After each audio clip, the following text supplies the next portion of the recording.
Okay, so welcome everyone. I know some folks just joined. This is All on the Line, North Carolina. My name is Brianna Bro. I'm the digital organizer in North Carolina, organizing manager. That's my title now. My job is the same. I'm here in North Carolina to work for Fair Maps. I'd love to invite everyone who's on the call to please put your name in the chat just so everyone can know, who's in the space with us.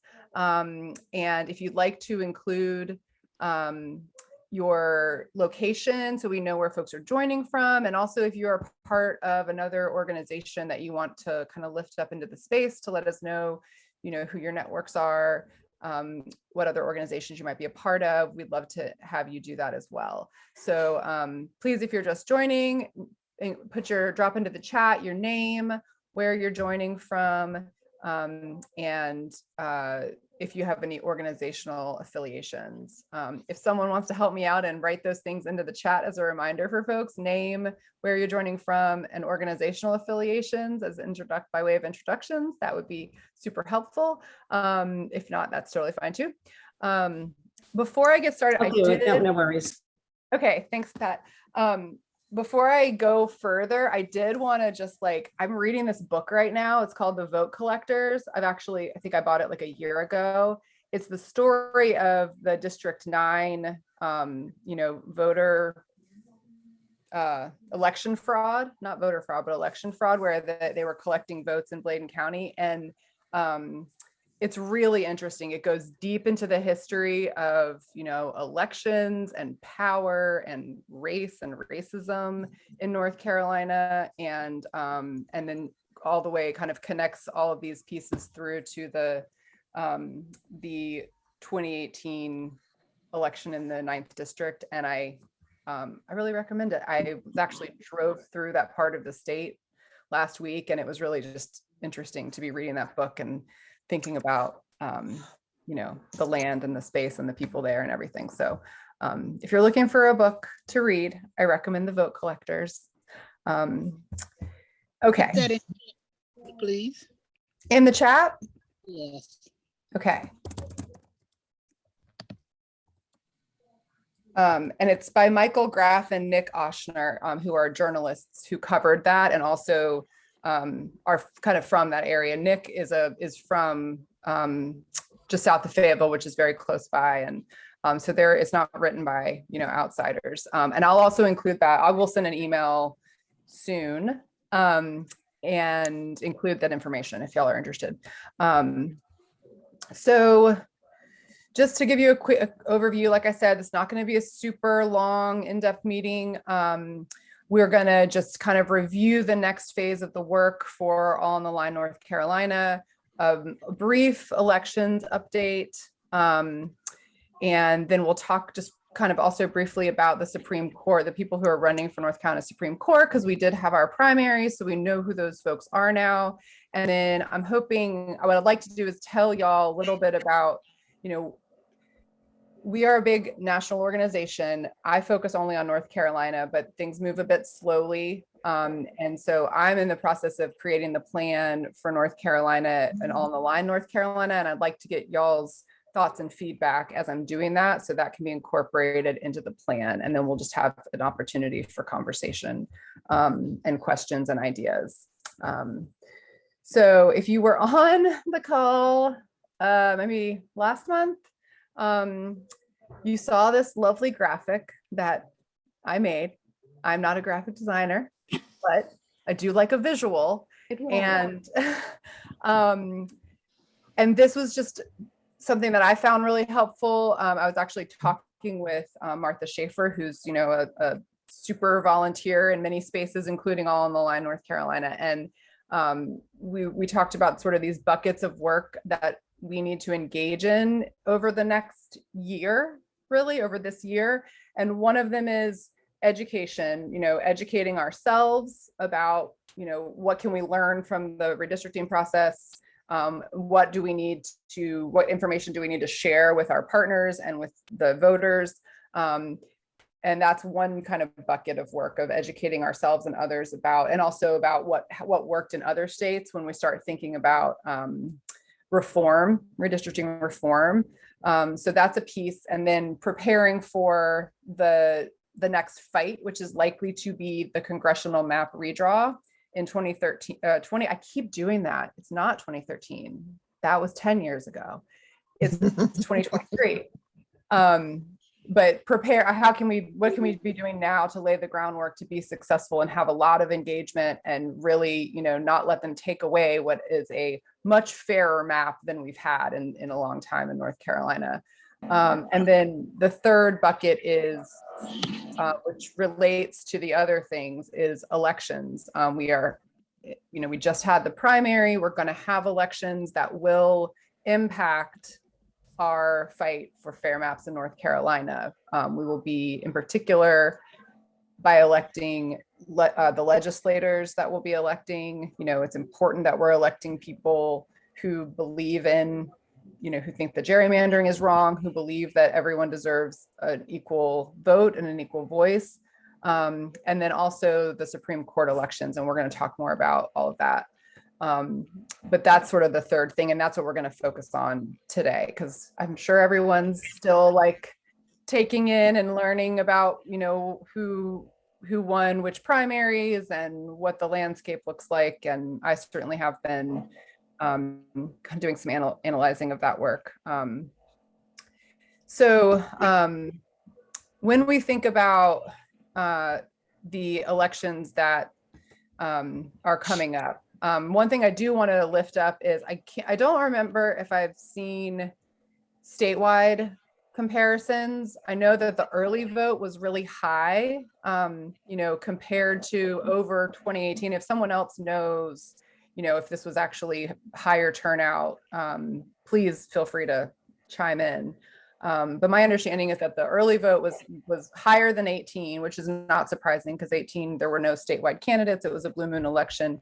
But it was really high for both Republicans and Democrats. And it was really high for Republicans, but part of that was because I think a lot of people, especially in the 11th district, pulled a Republican ballot who might have not always pulled a Republican ballot because they were wanted to vote against Madison Cawthorn. But I think it's overall good news that we had a really high turnout primary, and hopefully we can build on that momentum and keep, people engaged and have a really high turnout general in the fall.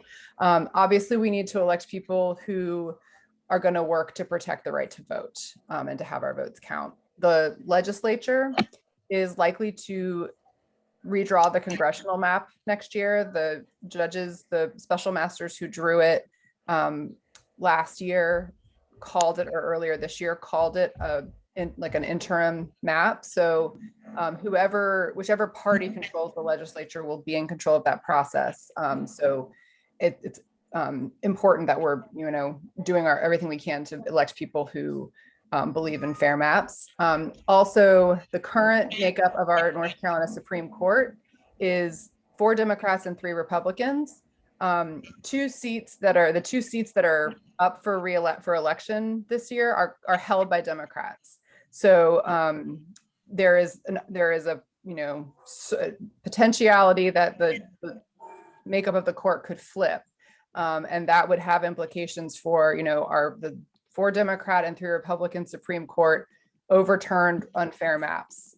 We want to make sure that we're still supporting and that we have Supreme Court justices who do believe in free and fair elections, and that our Constitution does guarantee people the right to vote and have their votes count. And there's redistricting is going to come before the Supreme Court that's elected this year, and other issues that are important to people are also potentially coming up before the court next year, including education funding, voter ID, redistricting, we said, abortion care, access to abortion care, and same-sex marriage. So there's a lot riding on these Supreme Court elections. I just wanted to give y'all a quick introduction for folks who might not know these folks yet, of who is running for the Supreme Court, North Carolina Supreme Court. Sam Ervin is currently serving, Sam Ervin the fourth. So he's running for his second 8-year term. He's from Morganton. He comes from a long line of public servants. I think his grandfather was a senator from North Carolina. He still lives in the same house where his grandfather was born. He's a Democrat. The person who's running against him for that seat is Trey Allen. And I will include some links to these people in a follow-up email if you want to do more research. But Trey Allen is from Robeson County. He's a Marine. He's a conservative Christian. He was the clerk of court for Chief Justice Newby. And he has been publicly backed, I would say. He's appeared at events with Chief Justice Newby and both Associate Justice Phil Berger Jr. and Senate President Pro Tempore Phil Berger. They've made it clear that they support him. So he's a Republican. And then the other race is for Robin Hudson, who's retired. The seat she currently holds, she's retiring, and the Democrat that's running for that race is a current Court of Appeals judge named Lucy Inman. I believe she lives in Wake County, and the Republican is Richard Deitz. So those are the candidates for the Supreme Court races. And when we are thinking about All on the Lines, role, it seems clear that, we have an interest in making sure that pro-democracy candidates get elected. And the way I'm thinking about that in particular is through voter education. I think that one lane that we could be in is how do we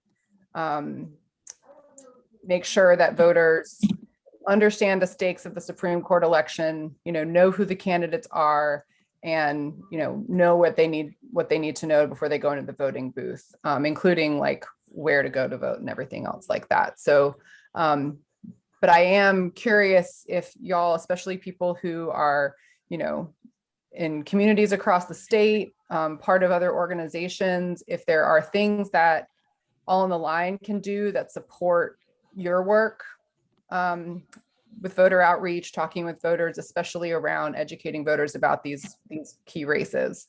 I'm really looking for your feedback. I'm almost done talking. I want to hear from y'all. So some of the ideas that we've been talking about internally, and I've had some conversations with folks on this call and other volunteers who aren't here right now. Some of the ideas that we've talked about are some kind of outreach, potentially postcards that volunteers could write and address, but we would have information on them, and or some text banking, some text campaign that just lets people know about their new congressional district. I think it's easy for us who pay attention to this to, think that people know what their new district looks like or paid attention to redistricting, and a lot of folks didn't. So, just giving people, I'm a big proponent of just giving voters accurate information that they can then use to empower themselves. And so what does their new district look like? And then letting them know that, these partisan balanced maps that we have are not necessarily permanent, and that the part of the stakes of the Supreme Court race are continuing to have fair maps, fair congressional maps. And then also other ideas that we've tossed around that we're considering are redistricting report cards. So some kind of system to let voters know how their reps and how people who are running for the legislature rank up in terms of their commitment to fair districting. whether they're, champions for fair maps or not. And then also thinking about, what kind of content would be helpful to reach voters who are not getting reached other ways, as well as things like, weekend of action. I would love to see, one thing I would love to be able to do is like a weekend where we just focus on talking to voters about the Supreme Court race and just, go all in one weekend, have phone banks, text banks, and even maybe some canvassing where we're just make that sort of direct push. I'd love to see us do that earlier in the cycle. I think that voters get tired of, as it goes on, but not sure about the timing, but that's something else we're thinking about. And then also I'm kind of curious if if town halls or other events feel like something that would be helpful. I know some other groups are doing those, and maybe there's partnering opportunities or ways we could support that. Or if we come up with an idea that we think would be useful, it's something we could theoretically do as all on the line. So that's what I prepared to talk about today. I will put these questions in the chat, and I would love to hear from y'all on how any of that lands, what questions you have, and what feedback or ideas you have for us. Bree, some people put in the chat, this is Pat, some people put in the chat that we need to contact the voters several times, that the postcards are great, the phone calls are great.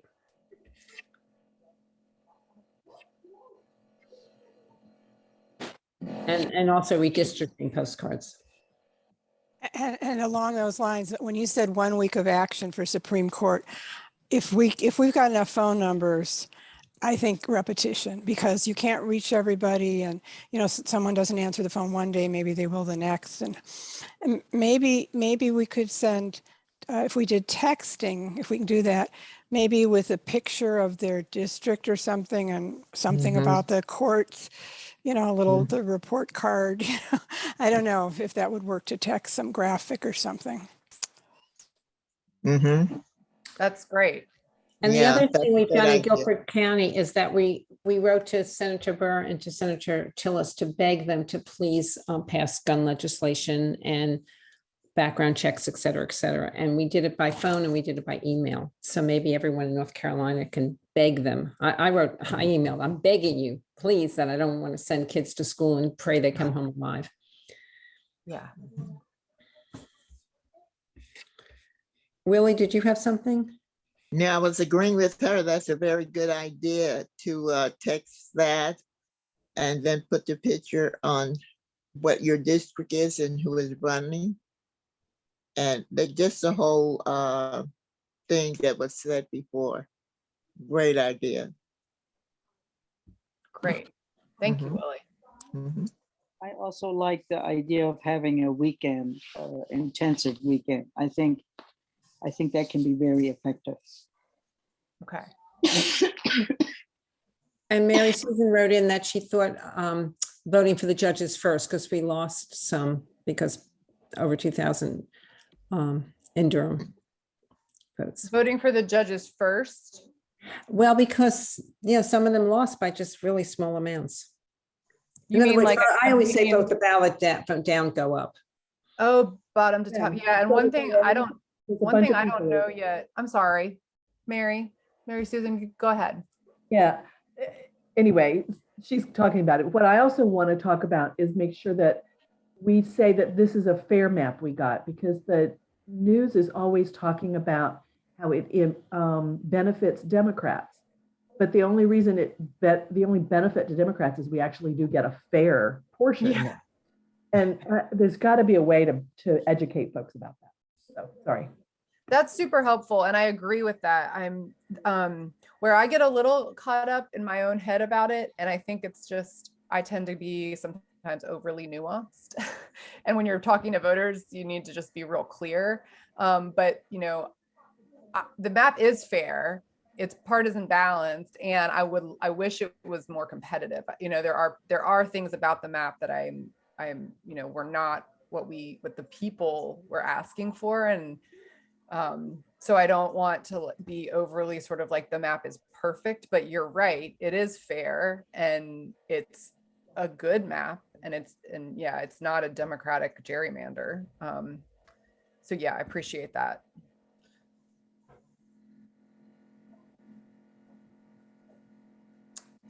Mhm. Taylor wrote in, did you see that? Which Several one? people said they like the idea of redistricting report cards. Okay, good. Yeah, that was another one I got really excited about when I was talking actually with Marco, who some of y'all saw when he came and talked about the you know, he focuses on reform, and we just kind of like generated that idea. And I love the idea of, because it's also just, I think a lot of people in North Carolina care about redistricting or gerrymandering, like they don't like gerrymandering, and it's very hard to know where people stand. And so I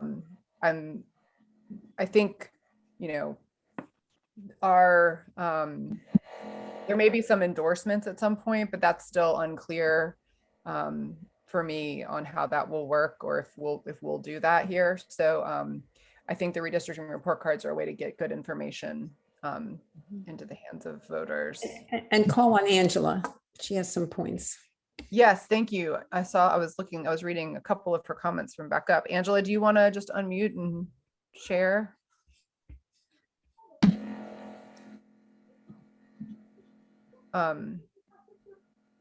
Is there more than one Angela, or you just mean me?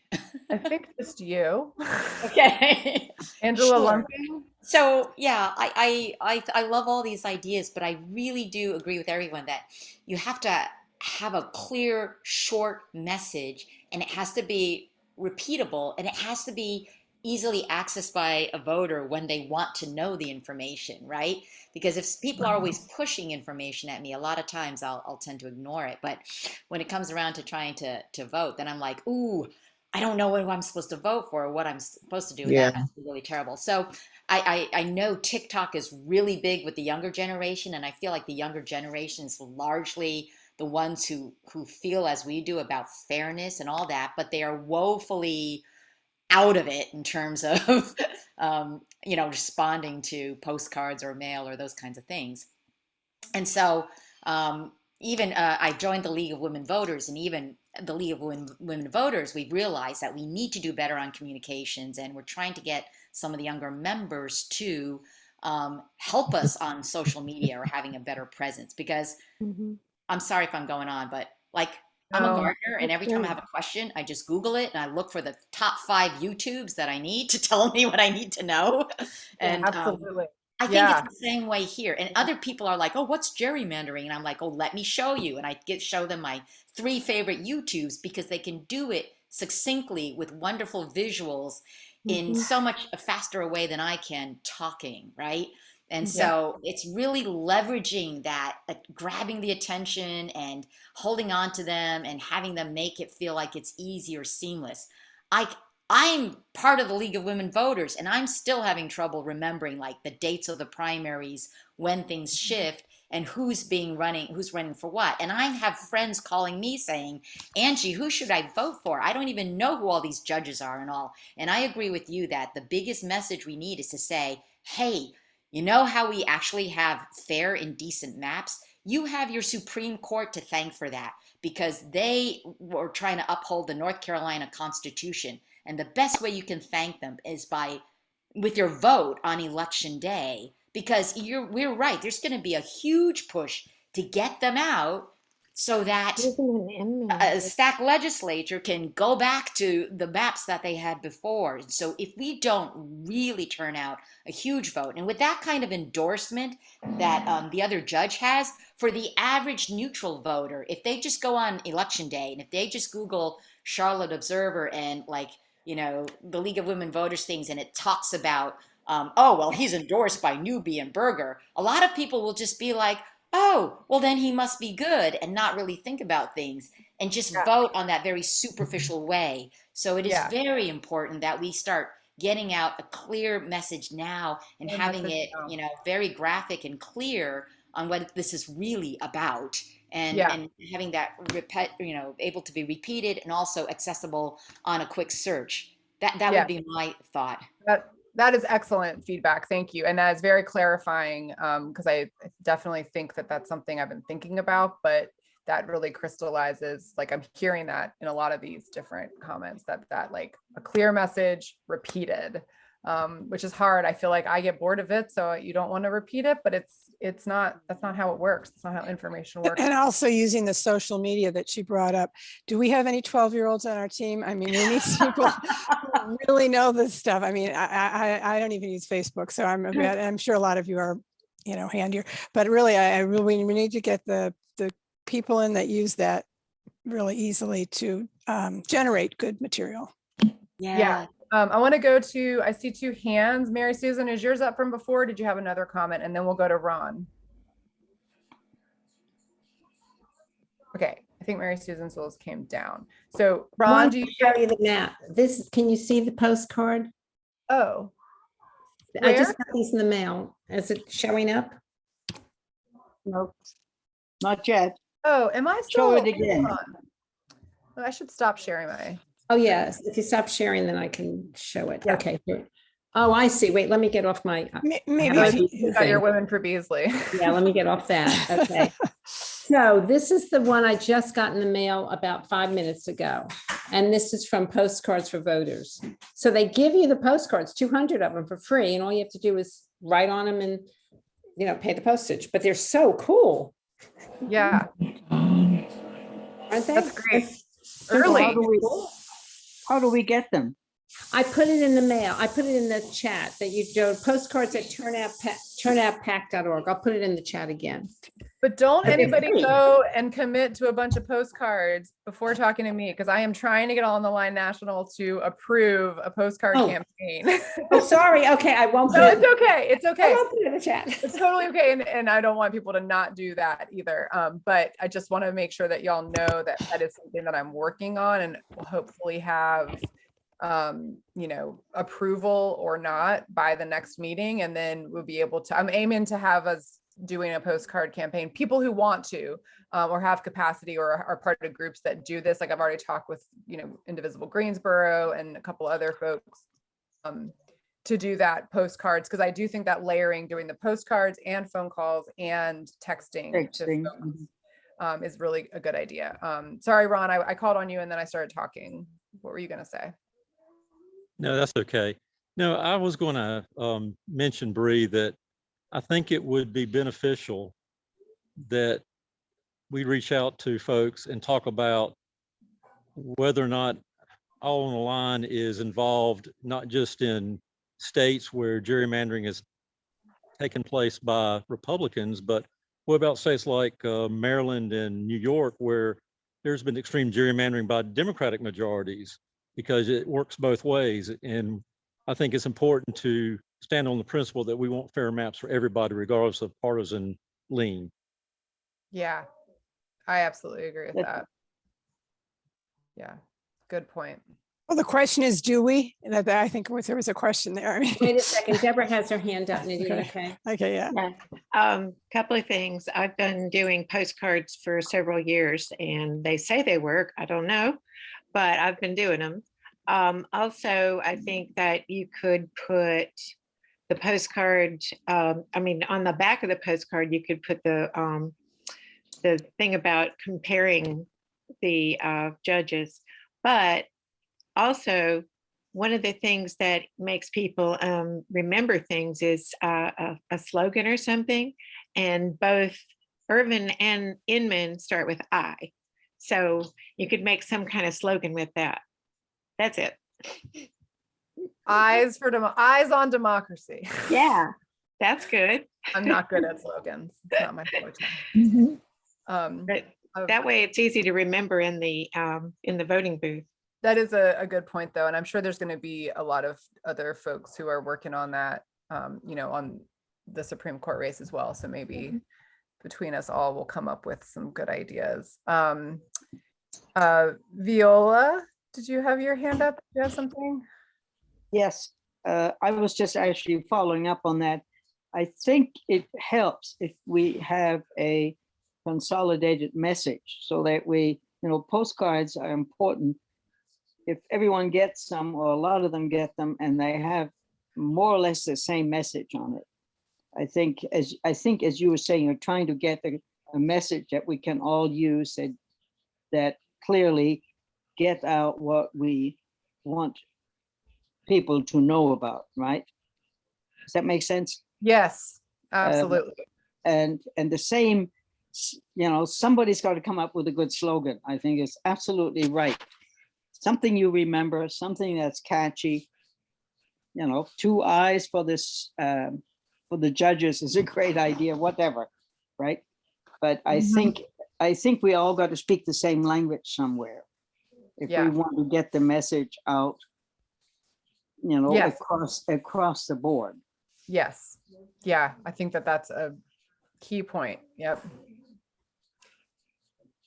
Speaking with one voice and having everyone that's communicating about it, ideally. Sort of the same about it. Right, Yeah. right.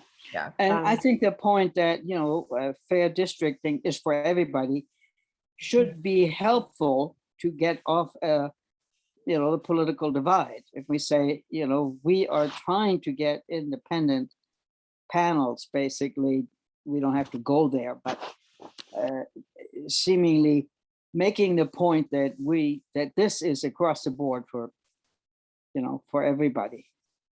Yeah. Fair districting message. Absolutely. Okay. Thank you very much for that. Sharon, I see your hand. Hi. It would be great if we had a postcard to follow up after a phone call so that we could say, here's the website for this judge candidate, that sort of thing.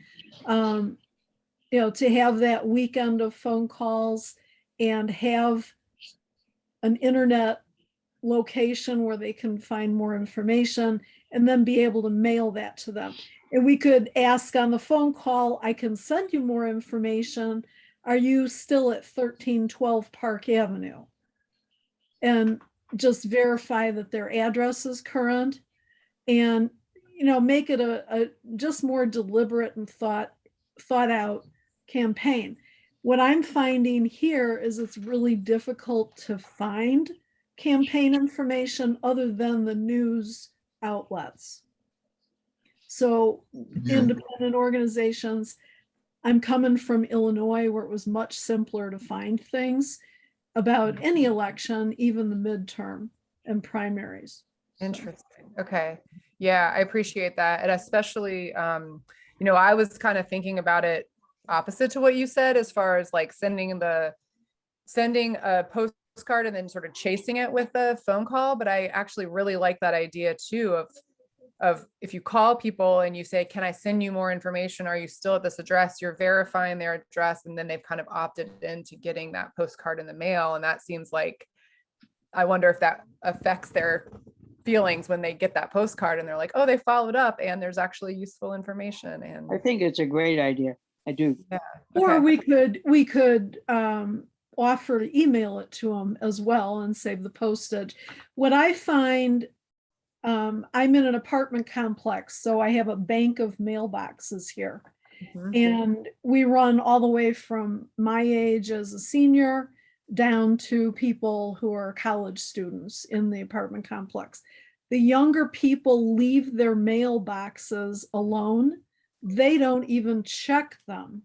And mail piles up till their mailbox won't even close. And the mailman just puts a sticker on it, says, please collect your mail. So I don't know that postcards just unsolicited are going to hit any of the younger people at all. Just I think it's definitely a multitude of tactics, and there are, when we target people with postcards, it'll probably be folks who are older than, in their 20s, and maybe less likely to be transient too. I mean, when I was 20, I moved every year, if not more. So like, I think there's definitely layering of tactics that we'll definitely be thinking through. And, some of us aren't watching TikTok, but I agree that those social that meet people where they are is definitely, I think a good rule of thumb. I see Jennifer and then Deborah. Okay. And then Brenda. Brenda's after Deborah. Oh, Brenda. Yes. Okay. Yeah, I was just going to say, to add to the postcard discussion, we in a league, we're using a postcard that we had, before. We haven't been using it recently because that was kind of too late, but we have the permission to use this as long as the message is nonpartisan. And a cartoon is always going to attract people's attention, and it's basically the voters selecting their representatives rather than the other way around. And the fair this is not, we added that, and that's sort of not being used these days. So that's one thing. The other thing is, I think it's very important, and I don't know if in terms of the legislative races, I don't know if Common Cause is going to be doing their their polling of the candidates to see who supports redistricting reform. But that is also very important to try to encourage the legislators to support redistricting reform of some sort, whatever it is, or when the maps are going to come up to them, the congressional map will be in front of them at some point. So that's definitely something to encourage people to vote for legislators who support redistricting reform and who support fair maps, whatever you want to use. It is, the polls show that Republican voters now support reform as well. So that's also, I think, significant. The other thing about postcards is you can always, they have verbiage on the back. You can always hand them out as well as mailing them as a simple little flyer kind of thing. So anyway, so I think that's what I had to say, but definitely reaching out to people over and over. And the judges' parties, unless the legislature does something, judges' parties will be on the ballot. Right. Yeah, and a senior judge told me, I won't name who it was, but told me that that the party identification had really raised voting for the judges, because people just don't know who they are, and they were hesitant to vote if they didn't know who they were voting for. But hold on one second, Jennifer. If anybody has, anybody has a TV on, you mind muting? Okay, I think yeah. So that this judge, who was in a position to know, said that that the partisan identification was very helpful, that it reduced roll off, the people not voting on the judges, because with the party identification, they just followed their party identification. So this, of course, gets us down to the turnout question, but definitely reminding people to vote, especially for the Supreme Court judges. And I think that that's part of it too, like definitely the turnout. And honestly, like we're a pretty small group. Like, I don't know that we're going to make a dent in like overall turnout, but I do think like if people go to the polls, we want to make sure they know to vote in that rate, in those races. And I wonder, like you said, if some Republican or just moderate voters who might be inclined to vote for some Republicans might be, willing to vote for the Democratic justices because they want fair maps. And, if we can make the case for that. So, okay. Deborah, thank you, Jennifer. Mine's short. All of the postcard programs that I have done already have a prescribed thing that you're supposed to write. And the point of that is everybody is saying the same thing, but you're saying it in handwriting instead because it looks more personal that way. So that's it. Yeah. Thank you. Yeah, I think we're definitely thinking about that too. And honestly, I'm even thinking about what can we, if we print the key information on the front and then just have like a short so that people, can send more and have them, hand addressed maybe. Right. Hand addressed and handwritten. Stamped. Yeah. Thing and on the back. Yeah. So. Okay. Thank you very much. Dr. Fairfax. So I have a few things, and I'll make it quick. One thing, when we just voted, when we got to the polls, there was no literature. And the day of voting, we always vote early the first day. My neighbor called me and she said, "Do you have any literature on this person?" And so I'd like to recommend that people go out and look at your voting information online well in advance. Mhm. And also, we need to do a better job here in North Carolina. We get to the polls, there's no literature. Everyone's giving you some flyers. Vote for this person, vote for that person. You don't know their parties, you don't know anything about it. So we should start sending something out in the mail right now. And I'd like to put something in, and I'd be happy to look up people's voting records on what they voted for, what they didn't vote for. Mhm. Another thing here, as it relates to the young people, we could go to the places that they play ball. Get these young men registered to vote. And then my last point, there are so many Latinos and Hispanics here in North Carolina. We are not reaching out to them, and I believe they're going to make a huge difference in the election. Mm-hmm. And that's all 100%. I have to say. Yep. I appreciate all of those comments. I could not agree more with all of them. I just sent in our Slack of the All on the Line Slack an article about the Hispanic voters in North Carolina, and and young Hispanic voters, like a lot of new voters who are also Latino are going to be voting in the next year and 2 years. Oh, I will have one more thing. Mhm. So my neighbor said when she went to vote, they had her down as an independent. Unaffiliated, huh? Affiliated. Yeah. I'm sorry? So she thought she was registered as a Democrat, and they had her as Yes. unaffiliated. Yes. Interesting. That can be changed, right? Mm-hmm. Yeah, but she didn't vote at all. She said because they wanted to give her a Republican ballot. I wasn't there, but it just sounds funny to me. But she said they wanted to give her a Republican ballot. If she's in North Carolina, if you're unaffiliated, you should be given the choice. Yep. If she was not That's what it- given a choice, she should do Yeah. something. That was not appropriate. They should, That's the unless law. for some reason there was no Support Democrat that. running in that. no She needs to Democratic tell her race. Board of Elections that. So she didn't vote, nor her husband. And I said to her, you've got time to straighten it out now. Yeah. Well, I work on voter protection, and that's a big deal in Georgia. In fact, we're going to start doing it in Georgia right now. We have to say just had an election, but that is so typical, and it has to be told to the Board of Elections, and where she has to know where she went, and she may not know the person that said no to her, but it's happening. And I hate to say this, but it's across the board in mostly African-American areas. So it's happening. Isn't lot. there a Like when I did hotline? voter protection in 2020, 99.9% were African Americans that were denied access. Thank you.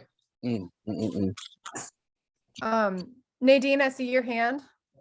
Yes, well, I thought in addition to phone banking and postcarding and town halls, I know that All on the Line has sometimes promoted a letters to the editor project, and I thought that would be a way to reach out to people who we may not have their phone lists for. We might just have a limited phone list, but if there are people in this group or other organizations that you're connected with, I don't know if we would provide a template and then make it yeah. easier, like we used to have the letter to editor kit. Yep. And then the second thing is just now, Pat knows a lot about voter protection, but in North Carolina, I know there's an organization, but I haven't worked with them. The new Georgia, I think it's The North Carolina Project. Yeah, the North Carolina. Do they do voter protection? Is that someone to report stuff to, or No. who would you report it to apart from the election board that is maybe gathering this for lawsuits and so forth? Do we have anybody on our team or anything? All on the line. Yeah, DemNC. Thanks, Jennifer. I was just gonna go to you. Democracy NC is the organization that kind of leads the voter protection work in North Carolina, and they usually have a hotline during elections that you can call. I think it's 1-800-OUR-VOTE. And so that would be definitely something that I would think would be more widely publicized during the general than it was during the primary. And also hopefully there will be, I mean, I worked on a rides to the polls. There we go. Trouble voting, call 888-OUR-VOTE. Thank you. Yeah. Great. Okay, thank you. Viola, and then if anybody who hasn't had a chance to talk yet wants to, I just want to maybe hear from everyone who might have something that they want to say or offer. Viola, what were you? Can you unmute? We can't hear. There we go. I just wanted to support Pat's point. Isn't there a hotline in North Carolina? I mean, in, you know, the voter hotline. So if I just someone put it in has- there. Yes.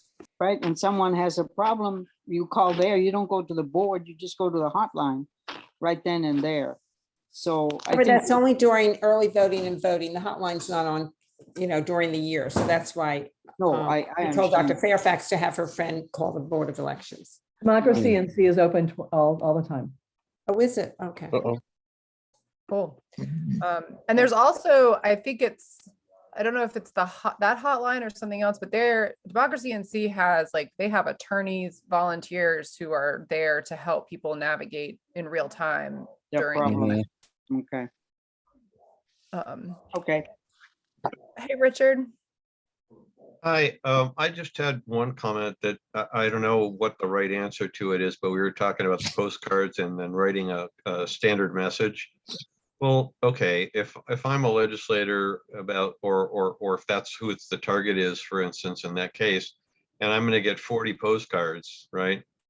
If I look at the first one and then I look at the second one and they're the exact same message, even though they're handwritten from the other person, I'm just Yeah, gonna no, toss those. that's not the idea. The Okay. idea is postcards to voters, that we would write postcards and also make phone calls and text bank, but basically trying to just Okay. get the word out to voters that about what their new district is and that the map is fair. Got it. Because I think a lot of people don't know. So it's really a voter education tactic is the Okay, idea. thanks. But I agree with you. I agree that when, you know, whenever they can tell that it's, you know, prescribed, Canned, right. less effective. Yeah. Yeah. Totally. Okay, No, I thanks. think everybody has to sort of put their own little slant or something, but the fundamental message needs to be like a chorus, right? Agreed. Yes. Yep, Yes. thank you. So what I've kind of heard is we really need to nail down the messaging. There is appetite for some voter outreach, voter education work in this group, be it postcards, a weekend of action. Perhaps seemed like there was some energy around that.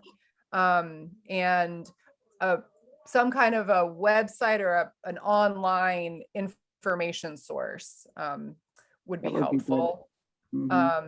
And then, you know, figuring out that message, like the consistent message that we want to get across, and then a bunch of different tactics and ways for channels for that message to go out.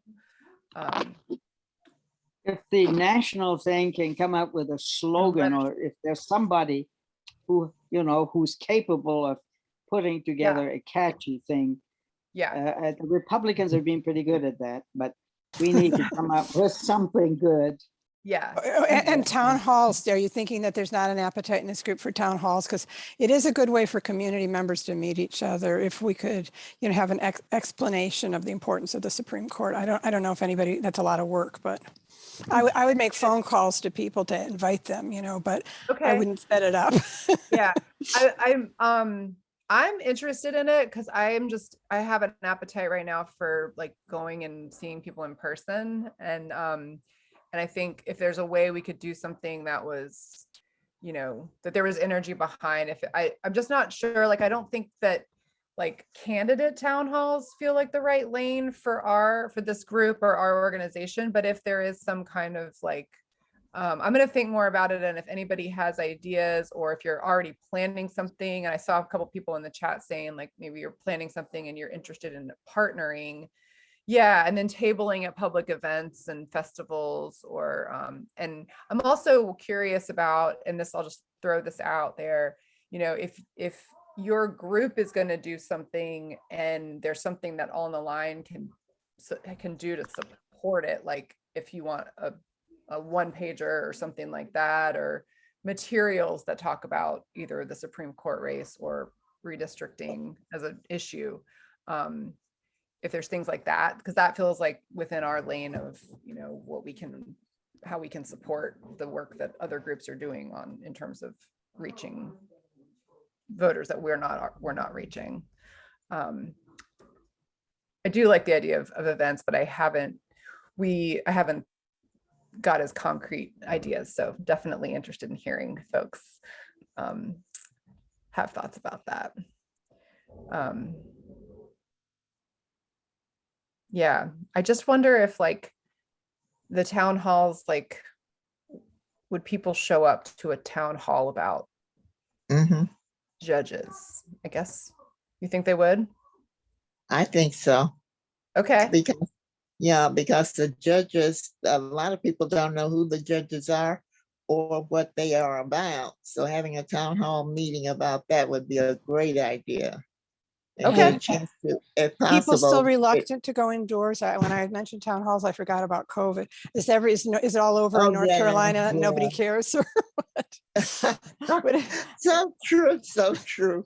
But if it was out there, some would show up, and then a lot where they would have to navigate the people in or sign their names, and then they get the information in the mail.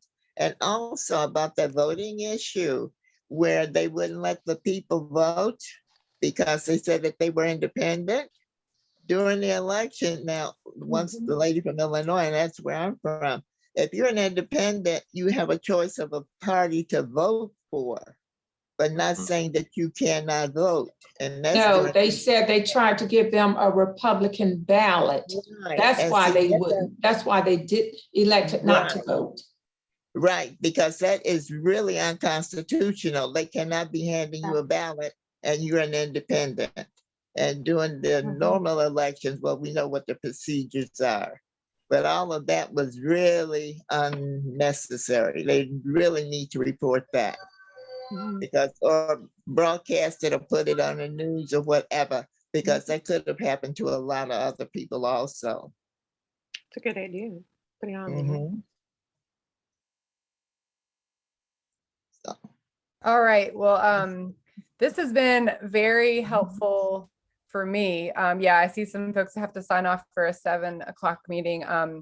I also will close out the meeting because I want to respect everyone's time. And I just really appreciate folks being here and contributing to these ideas. I'm going to put my name in my email in the chat. If anyone has other ideas or wants to follow up, I'd love to have, meet one-on-one and hear your thoughts and ideas. And we will, the next meeting, I'll send out an email with the link to the next meeting. I was having some technical issues getting it up before this meeting. And with also a brief recap of the things that we mentioned that folks were interested in. Go ahead and save the chat.